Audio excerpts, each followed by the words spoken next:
अरे गोपू, तुम यहाँ क्यों बैठे हो बैग लेकर? स्कूल से आके घर नहीं गए क्या तुम? और क्या सोच रहे हो तुम? कुछ नहीं दीदी, बस ऐसे ही थोड़ी देर सोचा आराम कर लेता हूँ। अच्छा, तो फिर मैं भी बैठती हूँ तुम्हारे साथ कुछ देर। अरे दी, तुम क्यों बैठ रही हो? तुम घर जाओ ना, मैं आ जाऊँगा थोड़ी देर में।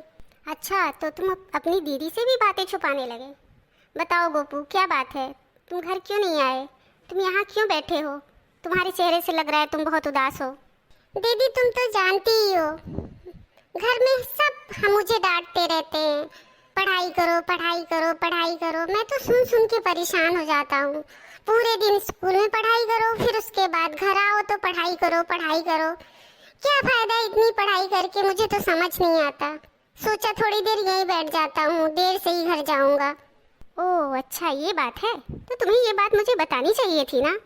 क्या फायदा दीदी, तुम्हें भी तो सब यही बोलते रहते हैं, पता नहीं क्यों तुम्हें बुरा नहीं लगता है। तुम तो हमेशा पढ़ती ही रहती हो।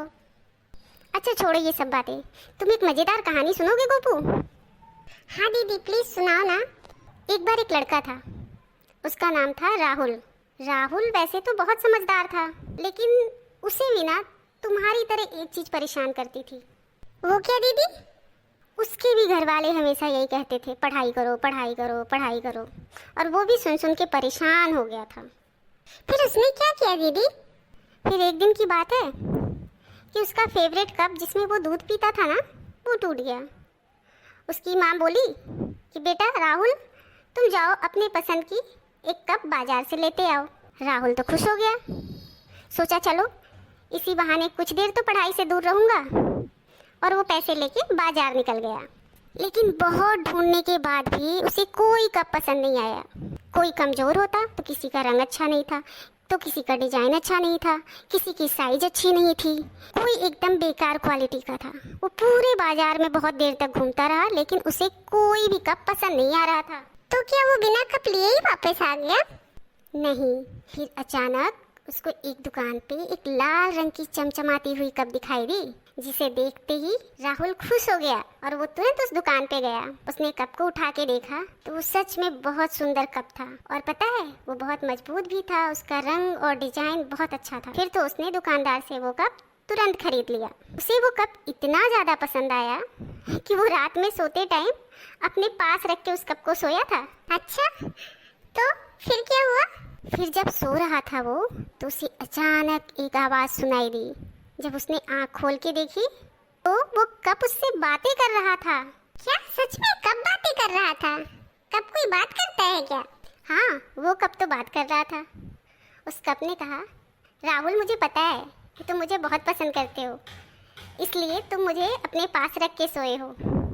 लेकिन तुम्हें पता है, मैं पहले ऐसा नहीं था, मैं इतना सुंदर भी नहीं दिखता था। अच्छा, तो फिर कैसा था वो? कप ने बताया कि पहले तो वो सिर्फ एक लाल मिट्टी का ढेर, फिर उसके मालिक ने उसे उठाया, उसमें पानी डाला और उसे गूंथने लगा। मिट्टी को बहुत दर्द हो रहा था, मिट्टी बोल रहा था बस करो, लेकिन मालिक बोलता रहा थोड़ा और गूंथते गूंथते उसने एक चिकनी मिट्टी के रूप में उसे बदल दिया। फिर क्या हुआ? फिर क्या, मिट्टी ने सोचा चलो अब सब खत्म हो गया, लेकिन अभी कहाँ। फिर उसके मालिक ने उसे एक घूमने वाले चौक पे रखा और डंडे से घुमाने लगा और हाथों से उसको आकार देने लगा। घूमते घूमते तो मिट्टी को चक्कर ही आ गया था, लेकिन वो क्या कर सकता था। मालिक हर बार बोल रहा था थोड़ा और फिर उसने उसे एक सुंदर कप का आकार दे दिया। ओह, तो इस तरह कप बना था? कप को भी यही लगा कि अब चलो मेरे तकलीफ खत्म हो गए, अब तो मैं कप बन गया हूँ। लेकिन ऐसा नहीं था। उसके बाद उसने उसे जलती हुई भट्टी में डाल दिया, जिसमें वो पक रहा था, और पकने के बाद वो कप एकदम मजबूत हो गया। फिर उसे उसके मालिक ने एक सुंदर लाल रंग में रंगा और वो एक चमचमाता सुंदर कप बन गया। अरे वाह! हाँ, और इतने सारे कष्ट सहने के बाद, इतनी सारी मेहनत के बाद, अब वो ऐसे कप में से एक कप था जिसे लाखों कप में से पहचाना जा सकता था। अब वो इतना सुंदर कप था कि राहुल भी उससे बच ना सका, उसे खरीद के अपने घर ले आया। फिर पता है उसकी कहानी सुनते सुनते राहुल ने क्या बोला? क्या दीदी, क्या कहा राहुल ने? राहुल ने कहा, कि मेरे सुंदर कप, मैं समझ गया हूँ तुम क्या कहना चाहते हो। तुम बहुत सारी मेहनत के बाद इतने सुंदर बन पाए हो। अब मैं समझ गया कि सफलता चाहिए तो सिर्फ मेहनत ही करना पड़ेगा आपको, और कोई दूसरा रास्ता नहीं है। अब मैं भी खूब पढ़ाई करूँगा, अपने टीचर और अपने मम्मी पापा की सारी बातें मानूंगा। आपने कहा बिल्कुल ठीक राहुल, चाहे तुम कोई भी काम करने वाले हो, चाहे वो पढ़ाई हो या खेल हो, जब तक तुम उसमें पूरी मेहनत नहीं लगाते हो तुम्हें सफलता कभी नहीं मिलती है। ओह, तो सफलता पाने के लिए मेहनत करना पड़ता है और सफलता पाने का दूसरा रास्ता नहीं होता है। बिल्कुल ठीक कहा मोनू।